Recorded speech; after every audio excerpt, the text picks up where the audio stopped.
Assalamualaikum warahmatullahi wabarakatuh. Rekan-rekan, selamat datang kembali di channel Jiplak Ilmu. Nah, pada tutorial-tutorial sebelumnya kita sudah banyak membahas macam-macam ini ya, pemrograman mulai dari web sampai mobile. Nah, di web itu sudah sampai PHP, maka kali ini saya mencoba untuk membuatkan playlist baru yang mana bisa teman-teman gunakan sebagai lanjutan dari pembahasan PHP. Apa yang kita pelajari yaitu tentang Code Igniter. Nah, itu ya. Maksud saya membuat playlist ini adalah sebagai bantuan, mungkin apa ya, referensi lah, terutama bagi para mahasiswa di luar sana yang lagi mencari referensi tentang Code Igniter untuk menunjang tugas akhir atau skripsi dan sebagainya. Nah, kira-kira itu tujuan saya untuk membuat playlist ini atau tutorial ini ya. Di sini saya menggunakan referensi yang mana bisa diakses di browser teman-teman, tentunya pakai internet ya, yaitu di alamat petanikode.com, www.petanikode.com. Dan di sini teman-teman di berandanya atau di bagian home ini banyak sekali ya informasi menarik dan sangat informatif. Kita sekarang langsung menuju ke tutorial. Teman-teman bisa lihat juga tutorialnya udah banyak. Nah, yang kita pelajari adalah Code Igniter. Code Igniter itu ada dua versi sekarang. Yang pertama versi 3 dan versi 4. Versi 1 2-nya masih bukan masih, sudah ditinggalkan karena sudah outdate ya. Sudah ketuaan. Jadi untuk sekarang versi 3 dan 4 adanya. Dalam playlist ini ya, tutorial ini saya pakai yang Code Igniter 3. Nah, coba saya buka di tab baru. Nah, seperti ini. Kenapa enggak 4? Kan yang baru tuh selalu lebih bagus. Enggak juga ya. Yang baru tuh kadang banyak permasalahan. Contohnya tutorial ini masih belum lengkap. Tuh, masih belum lengkap. Makanya ngapain? Susah untuk bikin tutorial kalau referensinya enggak lengkap. Jadi bikin tutorial Code Igniter 3 saja. Oke, masuk ke pembahasan pertama, yaitu kita akan membahas apa yang dimaksud dengan Code Igniter atau semacam pengenalan lah terhadap Code Igniter ya. Code Igniter itu kalau teman-teman yang belum tahu ya, karena di antara teman-teman kayaknya udah banyak yang mengenal Code Igniter, apalagi yang sudah kuliah ya atau otodidak. Oke, apa itu Code Igniter? Kalau dilihat dari arti katanya, code itu kan instruksi ya, code atau sandi. Code itu sandi, sandi atau apa ya? Aba-aba ya, sandi atau aba-aba, bukan abah-abah, apalagi laba-laba. Igniter itu artinya ignite, berarti apa ya? Kalau bahasa Inggrisnya tuh saya kalau bahasa Indonesianya kurang bisa menerjemahkan ya. Coba kita lihat. Ignite itu artinya menyalakan. Tuh kan, menyalakan. Nah, jadi ini adalah code igniter, berarti sesuatu yang bisa menyalakan kode. Menyala bangku gitu ya. Enggak, bukan kayak gitu. Sesuatu yang bisa membuat kita mudah dalam mengimplementasikan kode, khususnya di sini dalam hal kode pemrograman web ya. Nah, kenapa? Karena Code Igniter ini merupakan Code Igniter adalah salah satu framework yang dibangun dengan berbasis bahasa pemrograman PHP. Nah, ini kata kuncinya. Dia merupakan framework. Apalagi itu framework ya, nanti kita bahas. Framework yang dibangun dengan basis bahasa PHP. PHP itu kan web ya. Jadi ini adalah salah satu bahasa server side. Nah, server side yang dia bisa bikin database, mengelola database, kemudian file system, kemudian banyak hal yang bisa dilakukan oleh PHP untuk menambah kekayaan dari data maupun visual di web kita. Nah, itu. Jadi dia dibangun menggunakan PHP, si Code Igniter ini.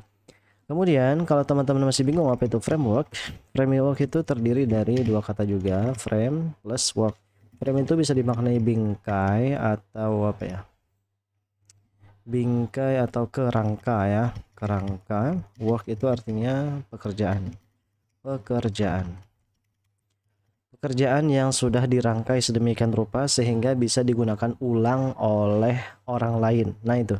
Jadi kegunaan framework itu adalah dia diciptakan oleh seseorang atau sekelompok orang, ya kan? Kemudian frameworknya ada yang gratis, ada yang berbayar. Codeigniter nih yang gratis.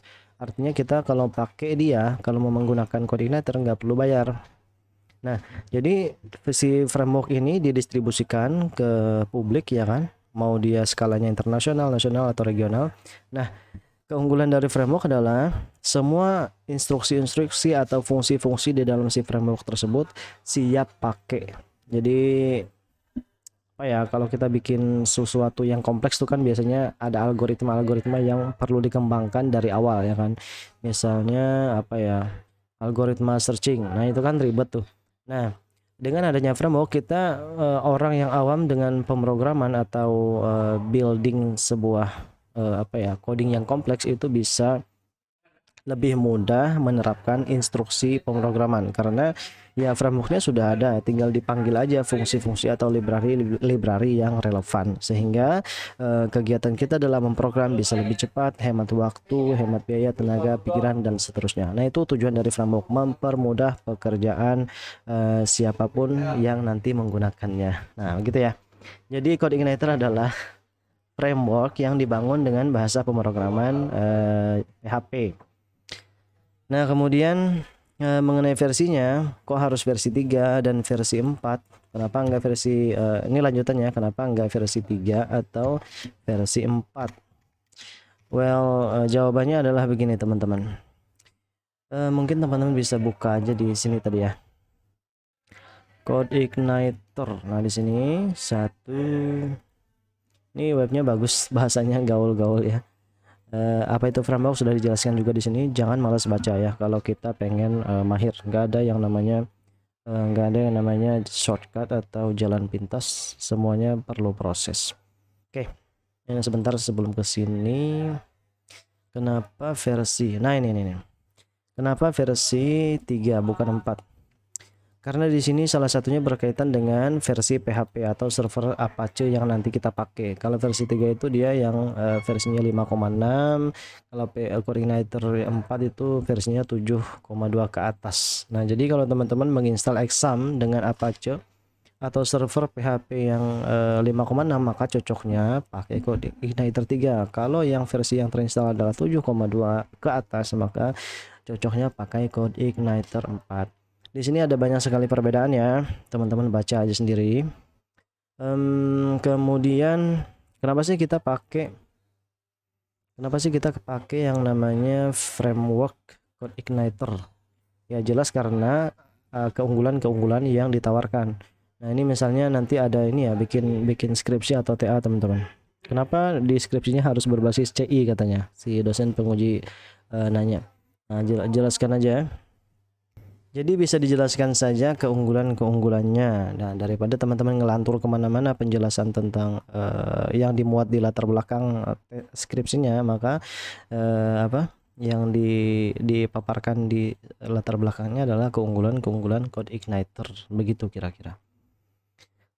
Katanya cepat Codeigniter, kemudian minim. Ya, saya juga pakai dan saya sangat sangat setuju dengan ungkapan-ungkapan yang ada di sini.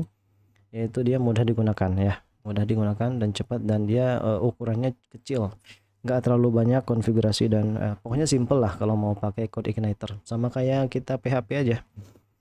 Oke, di sini ada beberapa contoh web-web yang dibangun pakai CI. Nah, ini padahal ada IndiHome juga, Kaskus dan seterusnya. Ada banyak ya, tentu di dunia internasional lebih banyak lagi karena ini kan masih skala lokal atau nasional ya. Kalau teman-teman pengen tahu sejarah Codeigniter ada juga di web ini ya. Di sini bla bla bla, pada 28 Februari 2006. Oh, dia berarti sudah cukup tua ya. Kira-kira 10 tahun, ya 14 tahunan lah kira-kira ya. Oke. Dan seterusnya silakan baca aja. Versinya 1 2 3 4. Ini masih bisa dipakai 3 4, sisanya diabaikan atau dihindari ya. Jangan gunakan versi 1 2. Kemudian apa nih? Nah, itu tadi tentang pengenalan Codeigniter ya. CodeIgniter itu, oh ya satu lagi mengenai CodeIgniter, dia adalah framework yang menerapkan model MVC, menerapkan konsep, bukan model ya, konsep atau model pemrograman, konsep model dan juga atau paradigma pemrograman MVC. MVC itu apa? Singkatan dari M-nya model, V-nya adalah view, dan C-nya adalah controller. Oke. Jadi seperti itu ya. Apalagi yang disebut dengan MVC. Ini adalah model pemrograman. Jadi ada banyak tipe model pemrograman. Kalau kita pertama-tama ngoding kan otodidak misalnya ya. Ya kita ya suka-suka hati kan. Nah, itu adalah model pertama, suka-suka. Model pemrograman, konsep pemrograman suka-suka. Pemrograman suka-suka. Saya suka ya saya lakuin, kira-kira begitu. Nah, tapi model suka-suka ini punya kelemahan. Kelemahannya adalah biasanya dia itu sifat projectnya itu adalah individu. Misalkan untuk TA, tugas akhir atau skripsi. Kan individu ya, individu. Individu itu artinya instruksi-instruksi di dalamnya itu sangat dipahami oleh individu yang mengembangkan proyeknya, tapi orang lain susah memahaminya. Nah itu ya, padahal kan kalau kita bicara tentang sistem yang lebih kompleks, misalnya kayak ya sebut saja web yang sudah besar, YouTube, kemudian Facebook, Shopify, WhatsApp, dan seterusnya, itu kan dia sudah dikembangkan menggunakan ini ya, bukan lagi individu tapi grup ya, bisa dibilang grup atau komunitas lah. Kalau kita berbagi instruksi, kita kan biasanya paham nih instruksi kita sendiri ya, tapi ketika kita lihatkan sama orang lain tuh bengong tuh ngelihat instruksi kita. Nah, karena apa? Karena susunannya tidak familiar dengan orang tersebut. Nah, sehingga konsep pemrograman suka-suka tersebut tidak cocok untuk mengembangkan web-web yang kompleks atau yang peruntukannya grup atau untuk komunitas yang besar. Karena apa? Sistem yang besar perlu orang-orang yang banyak untuk mengembangkan maupun maintenance-nya, sehingga nggak bisa diterapkan pemrograman suka-suka. Nah, begitu. Makanya nanti untuk mengatasi ketidakefektifan dan efisiensi konsep pemrograman suka-suka itu dikembangkanlah framework yang dia berparadigma, misalnya kayak MVC, kemudian dan seterusnya ya. Saya kurang tahu ya selain MVC itu apa.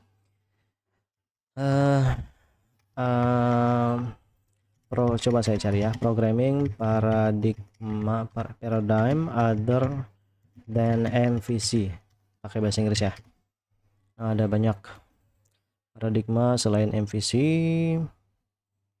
Nah, dan seterusnya, teman-teman bisa lihat. Tuh ada DCI, data context dan interaction, event driven programming, dan seterusnya. Nah, jadi MVC ini salah satu konsep atau paradigma pemrograman. Paradigma itu lebih bisa kita pahami sesederhananya begini.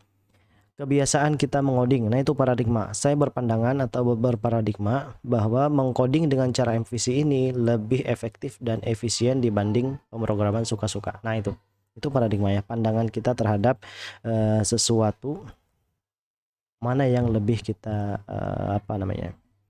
lebih kita prefer, atau bahasa Indonesianya prefer ya, lebih kita sukai. Nah, kira-kira begitu. Jadi MVC itu adalah tadi dia dikembangkan salah satu konsep atau paradigma pemrograman yang mana dia merupakan singkatan dari model, view, dan controller. Kita coba kenal dulu ya apa itu MVC sebelum kita melakukan persiapan untuk CodeIgniter, karena ini cukup penting. Oke. Model itu apa sih? Model itu kaitannya dengan data ya. Kalau di dalam paradigma pemrograman kaitannya dengan data. Data itu bisa dari mana aja. Misalnya kita menyimpan data di mana? Di variabel atau di konstanta atau data yang berasal dari database. Nah, jadi MVC ini merupakan 3 bagian. Model adalah bagian dari CI yang dia akan menangani data-data yang digunakan di dalam si web tersebut. Oke, misalnya datanya dari variabel, dari konstanta, dari database, dari objek, dari kelas, dan dari semacamnya, maka data-data tersebut harus data-data tersebut ditempatkan atau diolah di bagian model, nggak boleh di folder-folder lain. Misalnya kayak gitu ya, secara sederhananya. Anggap aja model itu adalah folder yang isinya adalah coding PHP atau code igniter yang khusus berguna untuk mengelola data. Oke, paham ya? Sampai di situ M-nya itu kayak gitu. Kemudian view itu apa? View itu kalau kita lihat, oh ya, model di sini bukan ini ya, bukan manusia ya. Semacam model kayak gitu enggak. Kalau view itu tampilan ya. Tampilan artinya di sini adalah bagian dari MVC yang bertanggung jawab untuk memastikan bahwa tampilan web itu sesuai dengan kehendak kita. Artinya apa? Sudah ada model, maka model itu kan sudah ada tampilan nih. Tampilan itu kan verno model. Nah, maka nanti modelnya itu nggak boleh ditampilin langsung di coding, di instruksi-instruksi model, tapi dia harus dilempar dulu. Dia didistribusikan dulu ke bagian view. Nah, bagian view inilah yang bertanggung jawab menampilkan data-data tersebut. Nggak boleh ditampilin tuh data di bagian model. Nah, begitu ya. Oke, kemudian setelah mode view ada controller. Controller itu pengendali ya, pengendali. Controller itu dia sebenarnya merupakan perantara antara model dan view ya. Jadi dia berada di tengah-tengah. Kalau teman-teman baca nanti di tutorial ini ada di bagian sini ya. Nah, konsep MVC. Konsep MVC saya nggak terlalu banyak bakal bahas ini ya. Konsepnya adalah bahwa kalau sebuah data itu pengen ditampilkan di view, maka dia harus melalui proses pengolahan di controller ya. Baru nanti bisa diteruskan ke view. Nah, itu. Maka di sini sebenarnya harusnya gini, harusnya singkatannya itu bukan MVC tapi MCV. Karena kan yang di tengah-tengahnya itu adalah controller. Tapi entah mengapa ya, mungkin karena namanya kurang keren kalau disebut MCV, nah ya diganti aja dengan MVC. Kira-kira begitu lahirnya singkatan dari MVC. Oke. Contoh nih. Contoh di model ini anggap saja sebuah file PHP bagian model ya. Dia akan melakukan CRUD data dari database. Maka kalau si web itu harus menampilkan data-data yang ada di model, dia harus diteruskan ke controller, ke file-file PHP yang jenisnya controller. Nah, baru di bagian controller ini akan meneruskan data-data yang dimaksud ke bagian view. Nah, jadi kayak gitu prosesnya ya. Jadi nggak boleh antara model dan view ini langsung berhubungan, nggak boleh, dia harus ada perantara. Harus ada perantara. Begitu juga kalau misalnya di view ini kan website itu kan sesuatu sistem atau aplikasi lah ya. Aplikasi yang bisa bertindak sebagai input atau output ya, input output. Output berarti menampilkan data atau bisa menyediakan data ke pengunjungnya. Kalau input berarti dia bisa menerima data. Contohnya ya kayak pencarian di YouTube. Orang mencari di YouTube, maka itu kan sebenarnya dia berinteraksi di bagian view. Nah ya, jadi ketika dia berinteraksi di bagian view, maka ketika dia tekan tombol cari, nah data pencariannya akan diteruskan ke controller ya yang mencari data tersebut kepada model. Nah, kalau sudah ditemukan oleh model, maka diteruskan lagi ke controller, lalu balik lagi ke view. Nah, kayak gitu. Konsep MVC itu seperti itu. Gunanya tadi supaya coding-coding kita itu tidak tercampur. Kan kalau kita bisa bayangin gini, ada form HTML misalnya ya.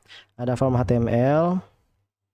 Kemudian biasanya kan ada action login PHP misalnya, form login, kemudian ada action login PHP ya kan. Nah, modelnya apa? Modelnya berarti database TB user misalkan. Nah, kalau kita campur ketika coding di satu file misalnya index PHP itu di dalam index PHP itu ada form, kemudian ada controller PHP-nya, kemudian ada coding untuk mengakses database misalnya insert bla bla bla atau select bla bla bla from table bla bla bla, maka itu dalam pandangan pemrograman grup atau non individual tadi ya, yang grup ini itu akan sulit dikomunikasikan ke orang lain dan akan sulit untuk dipahami kembali ketika sudah lama sistem tersebut berjalan. Misalnya tahun ini kita bikin oke lah, kita bisa paham codingnya, tapi 5 tahun mendatang ketika kita ada menemukan permasalahan, maka sulit sekali untuk memahaminya. Bisa aja karena bisa jadi pemrograman suka-suka ini kan bisa berubah-ubah tergantung mood kita kan.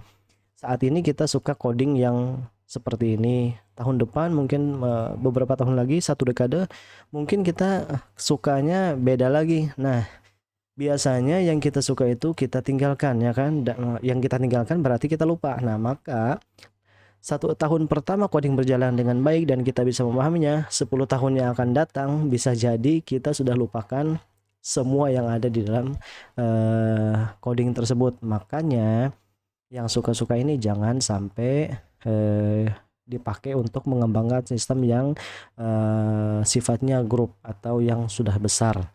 Nah, makanya pakai konsep MVC. Kalau MVC ini tahun sekarang teman-teman kembangkan dan berhasil dan masih ingat.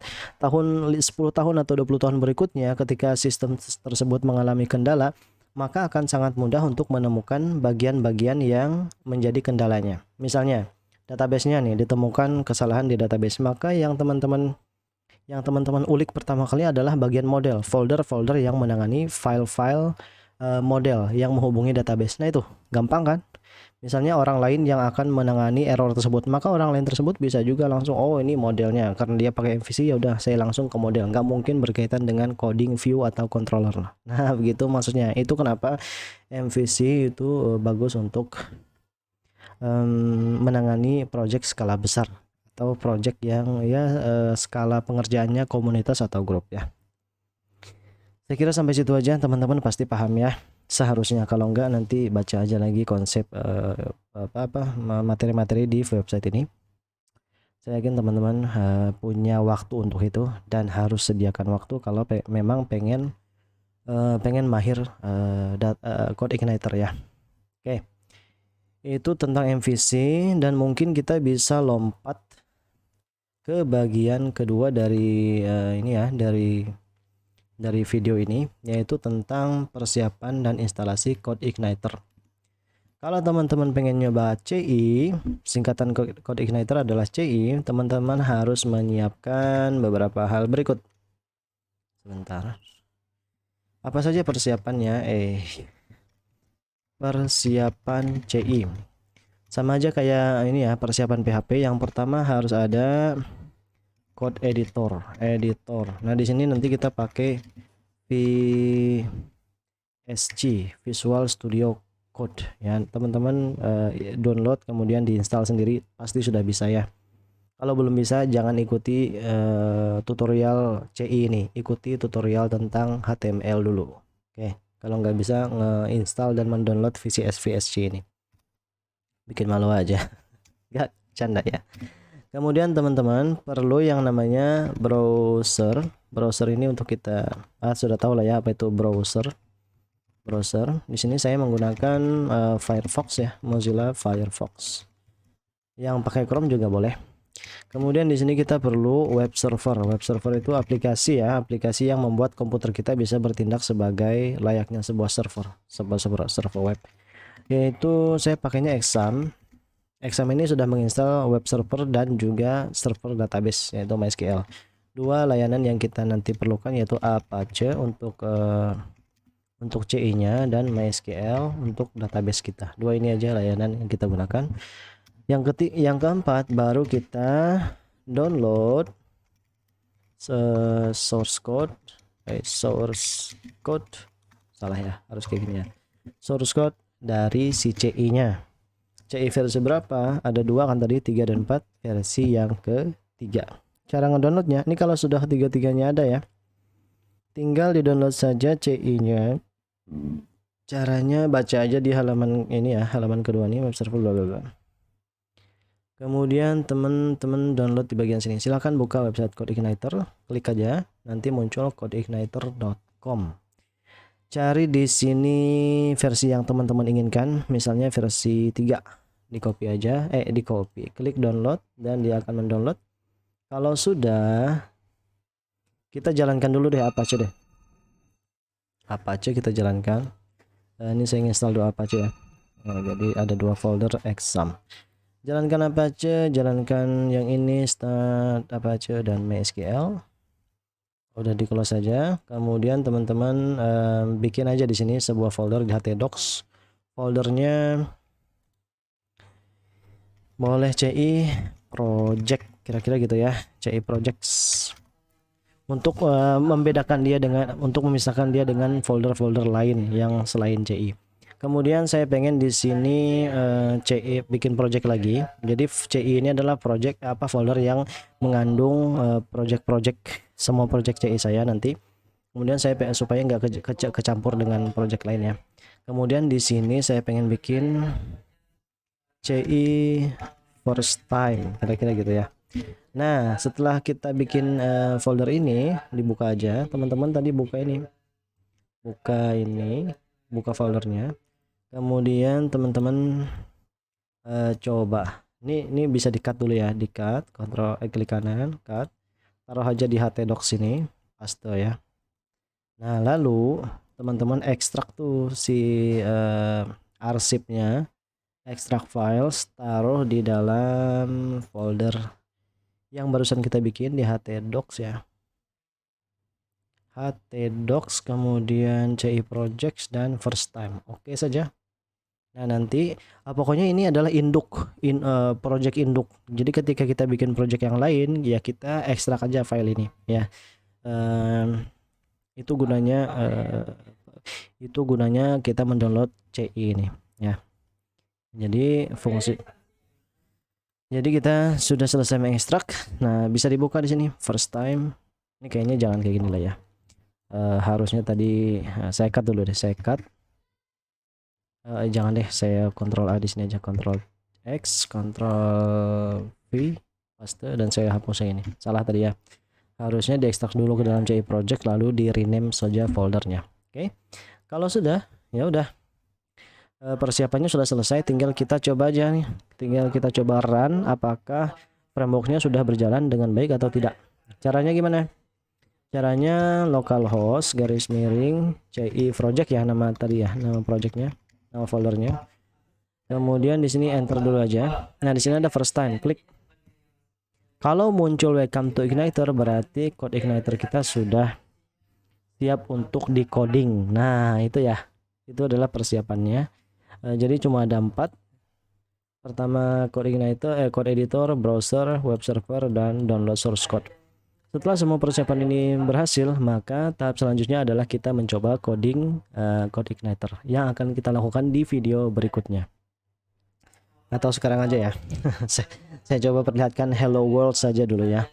Coba di sini di CI atau itu untuk pelafalan bahasa Inggris ya. Klik kanan open with code.